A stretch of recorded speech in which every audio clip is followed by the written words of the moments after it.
Welcome to Catholic Ed for All, your weekly insight into topics of special education in Catholic schools. My name is Dr. Raul Escarpio, and I invite you to join me each week as we learn how to be more inclusive in Catholic schools and continue to live out St. John Paul II's message of open wide the doors to Christ. Many thanks go out to RCL Benziger, who is generously sponsoring this podcast. RCL Benziger enriches the worldwide Catholic community by providing the most engaging and highest quality resources, programs, and services rooted in the rich and diverse tradition of the Catholic faith. And now, on to our show. On the show today, I am joined by Mrs. Lynn Heyer, Executive Director for the Fire Foundation in Kansas City, Missouri. Hello, Lynn. Welcome to the show and thanks for being here. Hi, Raul. It's a pleasure to be here. Thanks for inviting us. Oh, I'm so glad you can be here today. Lynn, can you please tell the audience a little bit about yourself? Well, I live in Kansas City, Missouri, right here in the heartland, home of the Chiefs, if you're a football fan, which is kind of a big, exciting thing for us here in the Midwest these days. And I am the executive director of the Fire Foundation. This is such a privilege to serve in this capacity. I've been doing this for a little bit over 5 years now. My husband and I are the parents of 3 sons who live in different parts of the country. Our oldest, Max, is a geologist, and he lives in Louisiana. Hey, Max. And our middle son, PJ, lives in Kansas City. And our youngest son, Ben, lives in Chicago. And we love living in the Midwest. We love our city. And I'm just excited to be here with you today, Raul. Oh, thank you. Okay, heavy sigh for me because I am a season ticket holder to and a long-suffering Miami Dolphins fan. Oh. Yeah, so I have heard strange rumors that Kansas City Chiefs fans are like the best football fans in the world. Is that true? It's not just a legend. It is the truth. There's actual a factual basis and you to know that. what? We've been long suffering. I mean, this season has been a long time in the making. Yes, it has. Yes, it has. We've got a great quarterback. I mean, not only is he a talented football player, but he's just a really nice guy. Patrick Mahomes, if you're a football fan, you might know that name. Mm-hmm. And the city is really embracing him, and for good reason. I think this team just has sort of that really strong camaraderie, like they like each other, love each other, and I think that's part of their secret sauce. Fantastic. And at the time of this airing, you'll be in the playoffs. So we're going to be cheering for the Kansas City Chiefs. And that'll be the last thing we mention because I'm a Miami Dolphins fan. All right, moving on. So, Lynn, you were talking about you being an executive director. Can you please tell the audience about the work that is the Fire Foundation and your role there?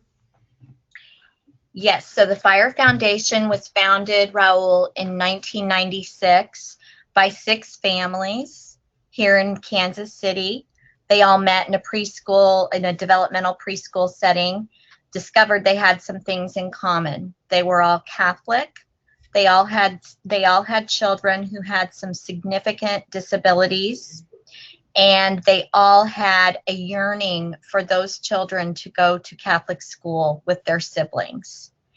And so sort of in a grassroots fashion, they came together and just started plotting and planning, and the Holy Spirit guided them. And within a couple of years, they had started a nonprofit called the Foundation for Inclusive Religious Education, or as we know it today, the Fire Foundation.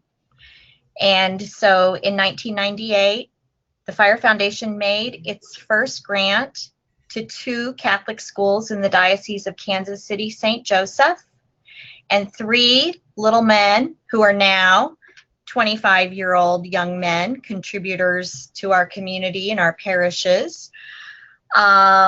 they started out at 2 schools, and this had never been done before. And this was in a time when people really didn't understand inclusion as a best practice, and it definitely wasn't happening in Catholic schools. So it was a brave, bold, courageous thing, and we had the blessing of our bishop, superintendent, and the parish priests and principals where we started, and the rest is history. I'm not going to say it was easy. It was never easy. There were challenges almost on a daily basis, but our founders prevailed.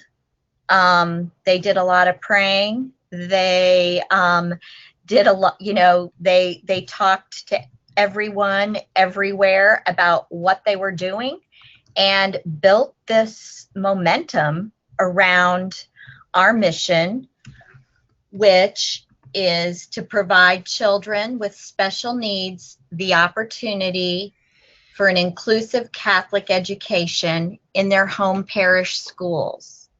And in their home parish schools is really the critical linchpin here, because it's not about going to a separate school or, a school designated for a Catholic school designated for children with special needs.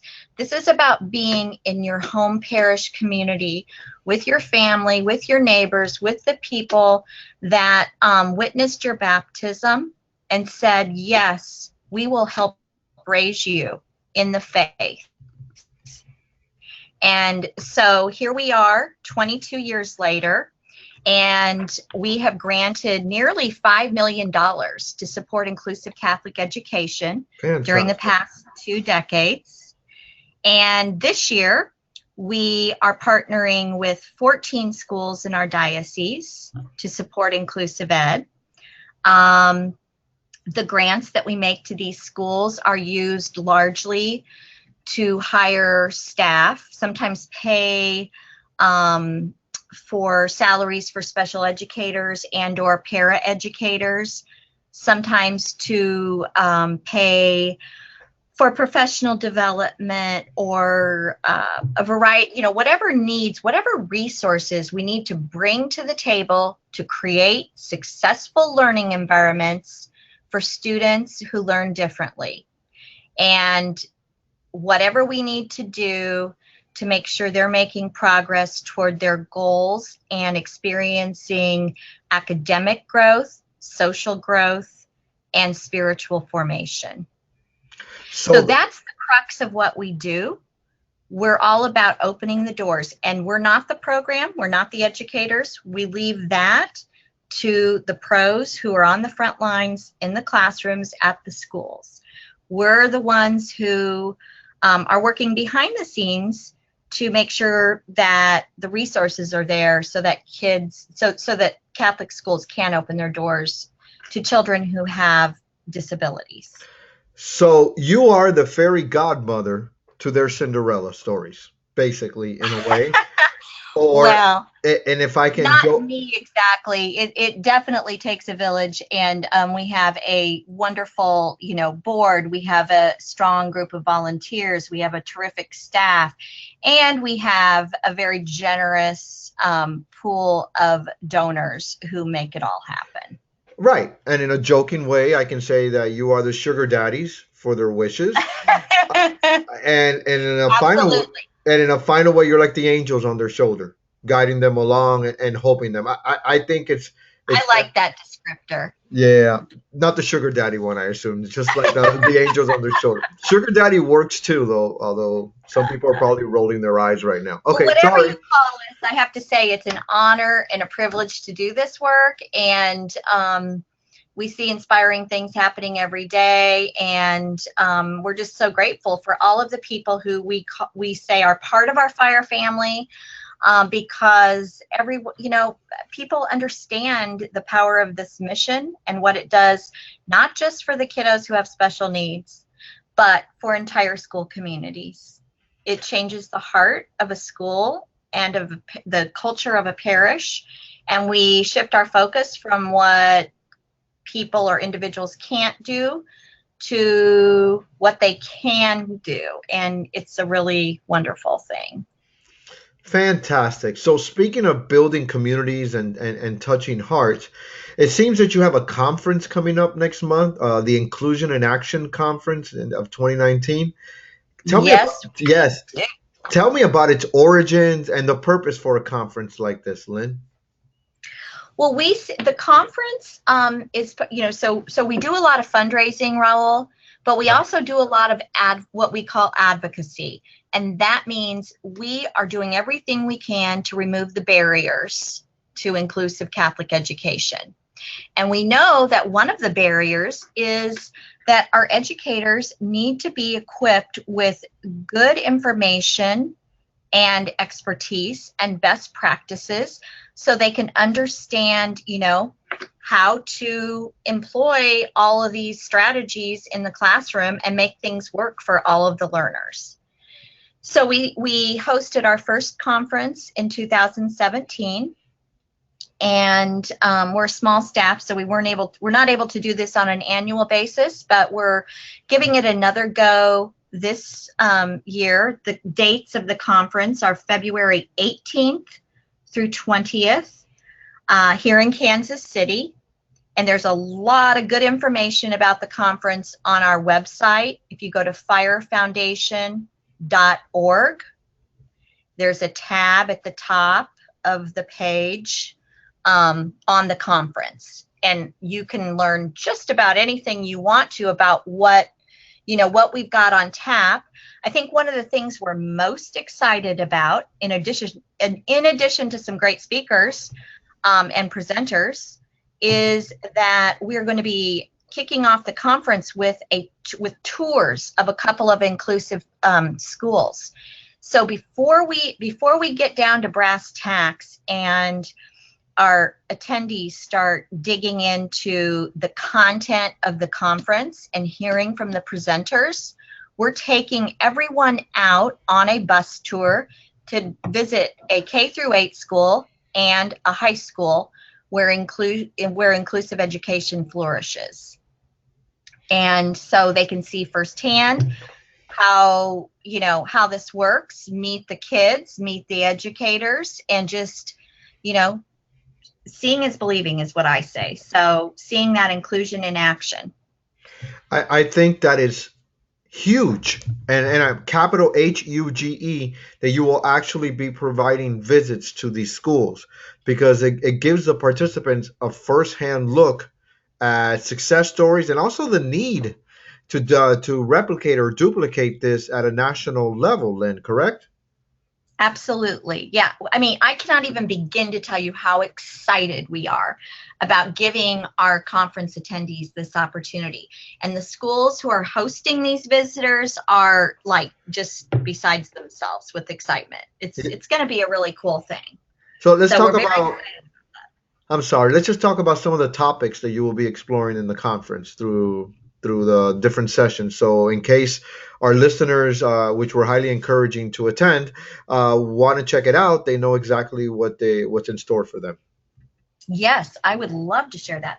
Well, we are going to kick the conference off on Monday afternoon, February 18th, with a keynote presentation by none other than Dr. Raul Escarpio. Okay. And so Afterwards, we're really excited. No pressure, but None. We're really excited to welcome you. And I believe you. you're going to be talking about inclusion as a mandate of our Catholic faith, just how inclusion connects back to the gospel and what we are taught as Catholics about, why inclusion matters and why this is a part of our faith.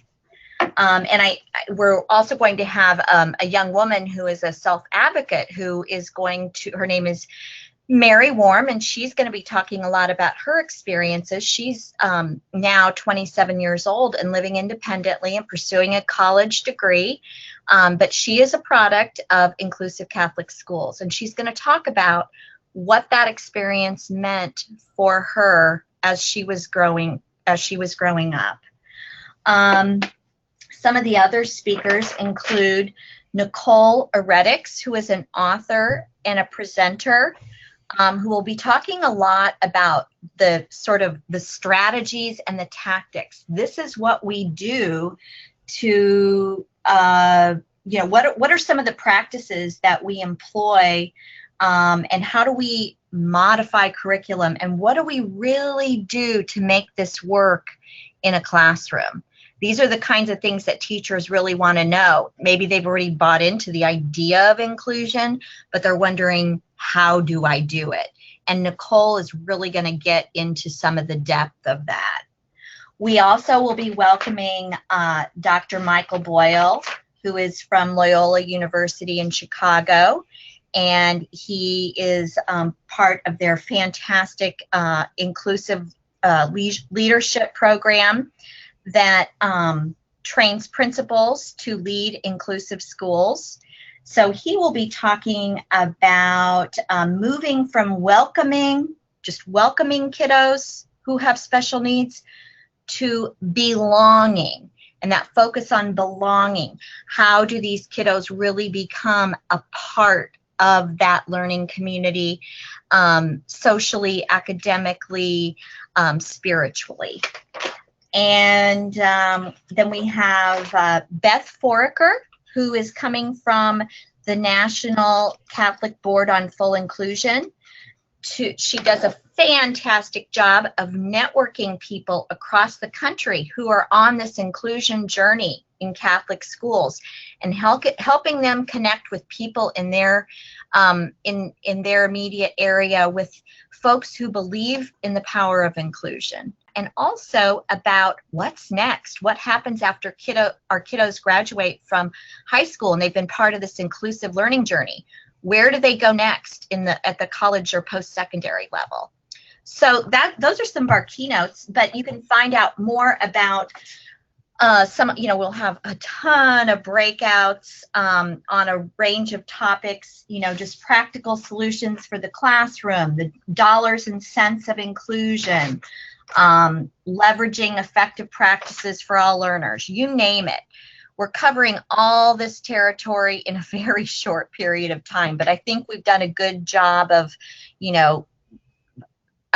adding some breadth to the topics that are offered, but also hopefully going deep. I mean, we want people to walk away with some really solid, good stuff that they can take back to their schools and their classrooms and start using. Absolutely. And I know you have some great sponsors as well that are helping you out. We do, and we are so grateful. In fact, RCL Benzinger is one of who I believe sponsors your podcast. Yay, they do. One of the, yes, so they are one of the first sponsors that step forward, and they're sponsoring your participation in our conference. So we're super excited and grateful for that. We have Brooks Publishing on board with us. Also, a wonderful foundation called Porticus is helping us out. So we have gotten some great support. And I think the conference is priced at an affordable, rate. It's $349. So, and I know a lot of schools, and this ranges depending upon, where you are in the country, but a lot of our participants are tapping into title funds to be able to attend. Fantastic. It sounds like an incredible event. I commend you for all the hard work you and your organization have done so far. So with that being said, with this conference, and I know that it's so dear to your heart, what would you like Catholic special education to look like if you had it pie in the sky and unlimited resources? What should it look like? I would like to see us, Raul, arrive at a point where there's never a doubt or a question in the minds or hearts of parents who are blessed with a child who has special needs, that they know that there's going to be a place for their child in their parish school, and that they're not going to have to struggle or work hard to convince anyone that this is the right place for their child. There should always be a place for all of God's children. Absolutely, absolutely. Lynn, I want to thank you for joining me today. It has been my pleasure. I'm so glad we were able to talk with a month left for your conference so that you can share all the wonderful things that you're doing and hopefully get lots of people out there to learn about God's great message of welcoming all of his children. I can't thank you enough for this opportunity, and I will look forward to welcoming you next month, Raul. And again, if anyone has questions or they think this might be an opportunity that they want to pursue, firefoundation.org is the place to go. Or if I may, I can even offer a phone number. Is that appropriate? Go right ahead.